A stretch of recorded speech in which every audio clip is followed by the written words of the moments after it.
বাংলাদেশ বনাম Hong Kong China ম্যাচটি অনুষ্ঠিত হবে 9 অক্টোবর রাত 8টায়। ভেন্যু হচ্ছে বঙ্গবন্ধু ন্যাশনাল স্টেডিয়াম। অন্যদিকে পয়েন্ট টেবিলে এগিয়ে আছে হংকং চায়না।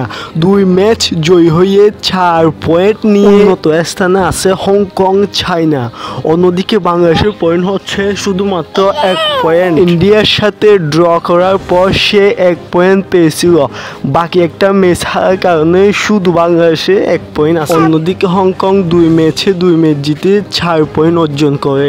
তবে আশার স্থান হচ্ছে বঙ্গবন্ধু ন্যাশনাল স্টেডিয়াম। দেশের মাটিতে দেশের প্লেয়াররা ভালো করবে, এটাই আশা করা যায়। ইতিমধ্যে বঙ্গবন্ধু ন্যাশনাল স্টেডিয়ামের সকল টিকিট বিক্রি শেষ। উন্মাদনা এবং উদ্দীপনা বিরাজ করছে দর্শকদের মনে। বাংলাদেশ ফুটবল টিম স্ট্রাইকার নিয়ে খুবই কাজ করে যাচ্ছে। গত ম্যাচগুলোতে সব পজিশনে খেলোয়াড় থাকলেও ভালো কোনো স্ট্রাইকার না থাকায় অনেক গোল মিস করেছে বাংলাদেশ ফুটবল টিম।